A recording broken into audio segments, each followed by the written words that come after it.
Next on 10 News First at 5, new information in the fatal shooting of a security guard, his employer upping the ante. A face full of faces, Dee Dee Moore giving it to the jury, and then the judge gives it to her.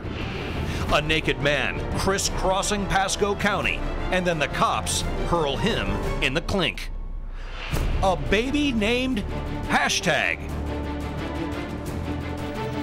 I'm Charles Billi. I'm Heather Van Ness. 10 News First at 5 starts now. You're watching 10 News in HD, powered by Bright House Networks, home of free HD. From Tampa Bay's news leader, this is 10 News at 5. Still no arrest in the murder of a 38-year-old security officer, but officials hope that will soon change with the announcement today of a $10,000 reward. 10 News reporter Preston Rudy is covering Hillsborough County. He joins us now live from Tampa Police Headquarters, where officials made the big announcement. Preston?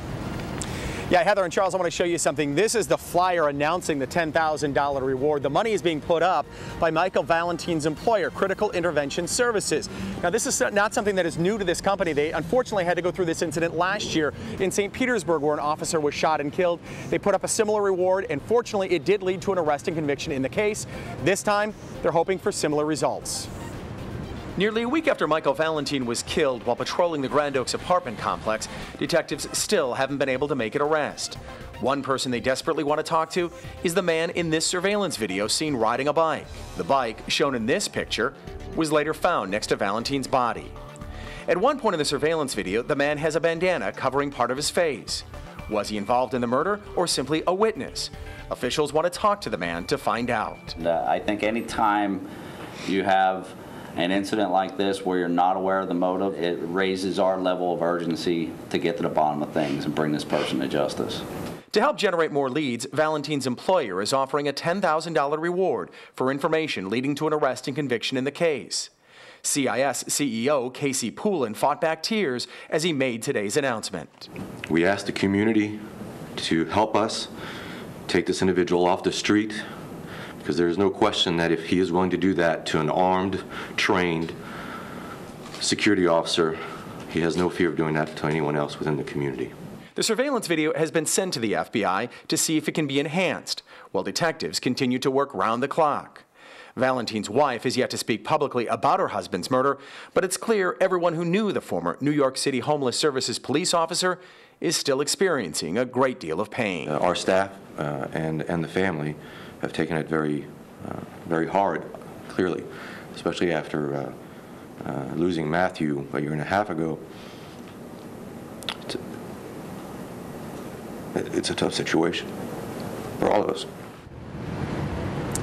Now, funeral services are scheduled for Friday morning in New Tampa for Valentine. And by the way, if you have any information that may help authorities in this case, you are urged to call Crime Stoppers. The number is 1-800-873-TIPS. Again, 1-800-873-TIPS. Reporting from TPD headquarters, I'm Preston Rudy, 10 News.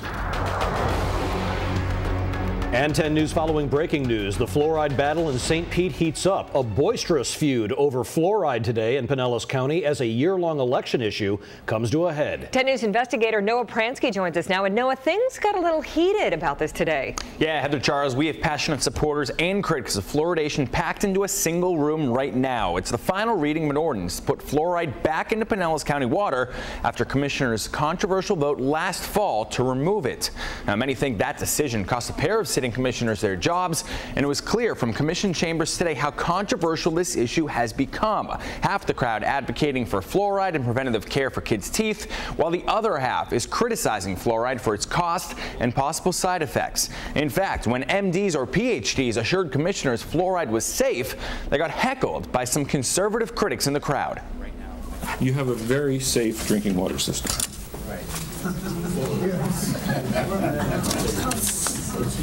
And it's unfortunate that the folks behind me don't understand that. You seem to think you're fit to make medical treatment decisions for me by forcing fluoride into my water. And even if it's preventive medicine, it is still a medical treatment decision.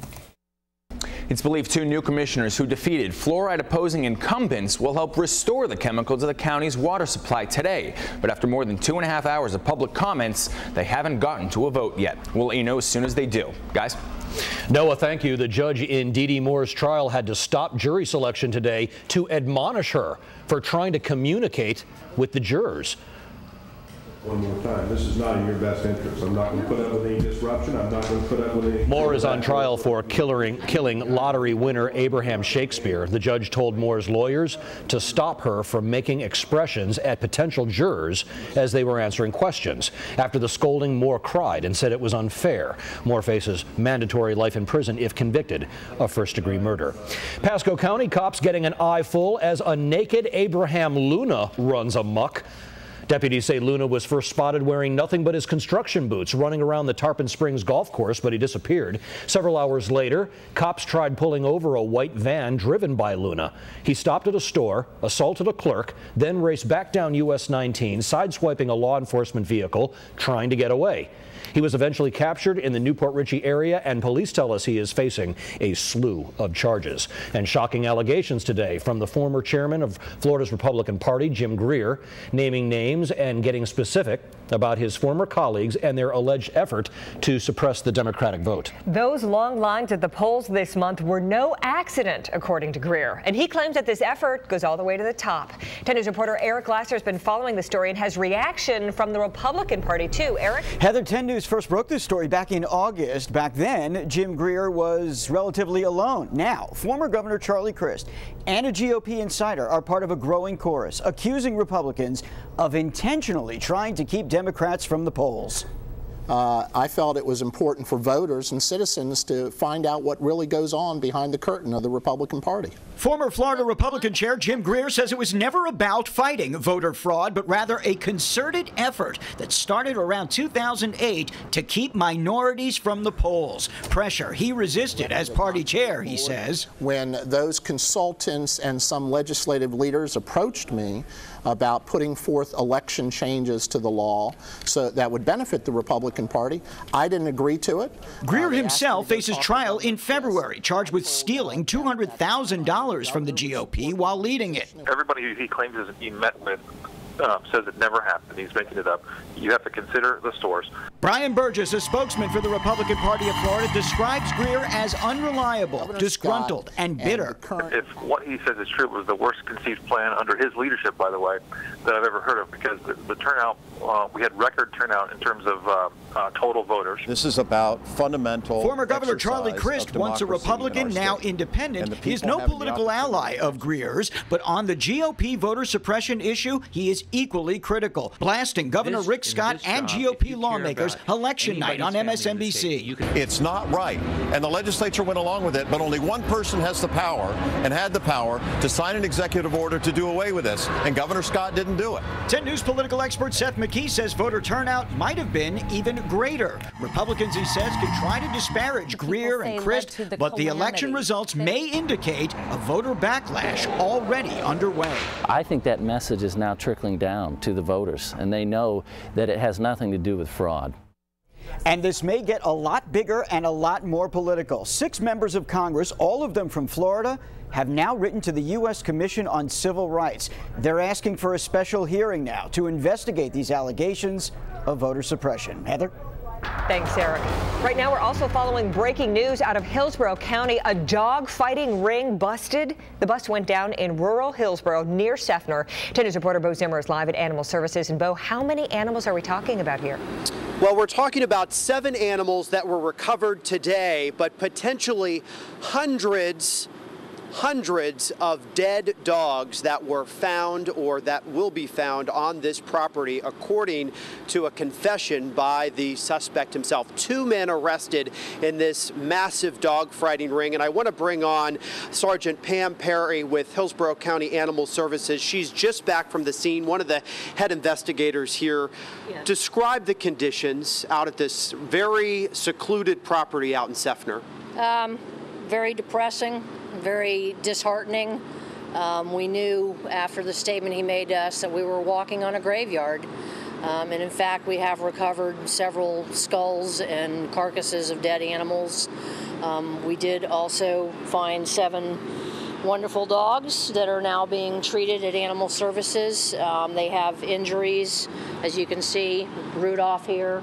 And Rudolph, because of his nose, it's so bloodied up. Yes, and because of Christmas, hopefully he'll find a home for Christmas. In his ears here are fresh bite injuries. Also on his forelimbs are oozing fresh bite wounds. Describe the conditions these dogs were living in. Horrible. They were all on very heavy tow chains, living in dirt, living in their own fecal matter, didn't have any potable water. This is not a life of a companion animal in this county, and it will not be tolerated. These dogs deserve better. Sergeant Perry, thank you so much for your time. And of course, we'll have much more on this story coming up tonight on 10 News at 11, including the future of these 7 dogs that were saved and what's going to happen to the 2 men that were arrested. For now, reporting live in Hillsborough County, Bo Zimmer, 10 News. Look forward to hearing about that. Thank you, Bo. Well, get your tickets. The record Powerball jackpot is now up to $500 million for Wednesday's drawing. Huge ticket sales push that payout up from $425 million. Okay, so let's say you're the solo winner choosing the cash payout. You'll take home about $327 million before taxes, of course. Now, massive jackpots encourage people who don't typically buy tickets to get involved and also to join office pools at work. And this jackpot is the largest ever for the Powerball game. Now, we're going to help you daydream a little bit, okay? Talking a little bit more about winning. If you counted $1 of your winnings every second, it would take you about 13.5 years. Yep. You can see those winning numbers drawn right here on 10 News. Your official lottery station tomorrow night at 11. Friends, family, and fans are mourning the loss of a popular St. Petersburg artist. The man known as B.C. Wu passed away yesterday. And all day today, people have been leaving notes and flowers outside of Wu's gallery. That's on Central Avenue downtown. Someone is even painting a mural of him in a nearby alley. Wu moved to St. Petersburg back in 1976. Friends call him a character and a breathtaking, inspirational painter. When you hear about Wu and something like this, you just feel empty. And I will tell you this, without any type of reserve, Central Avenue will not be the same on the 600 block without Wu. There's an artist meetup for him tonight at the American Stage Theater and tomorrow night at Sake Bomb. Hundreds who gathered on the Gandy Bridge today to watch a taping of the History Channel show Top Gear, a bit disappointed when the shoot was suspended. I was wondering what that was about. I saw everybody lined up on my way into work. Take a look. This is a crowd. They gathered this afternoon to watch the sports car race. Now, Charles, this is a Bugatti Veyron Grand Sport. Is that right? Correct. Okay, this is the world's fastest car, but the producers of the show suspended the shoot because of safety reasons. People were on the bridge and on the side of the road, so they were concerned. Unfortunately, no word on when or even if they will reschedule this. And some people are even wondering if they wanted the public to even know about it. I think that it's fantastic. Tampa in the national spotlight, That's global right. spotlight. This is a BBC show. We got a sexy car. We have sexy people in Tampa Bay. I say let her rip. That's right. And let's do it up right. We can get even more people there. That's right. Laser beams, music. Let's go. Charles, I like your vision. Come on. All We do right. it big here at 10 News, and there is plenty more to go. Coming up, trending on Twitter, a baby with a name for the internet age. But next, a mystery monkey update. We're going to tell you how his new home is now offering $1,000 memberships for you to join his fan club. Love to see that Bugatti rip across the bridge. That'd be great stuff. As we wish you a nice evening. Hey, heads up. There's a couple of showers out in the Gulf. Could they affect your evening plans? We're going to talk about if they make them on shore. Your evening forecast and a look ahead to the middle of the week coming up next.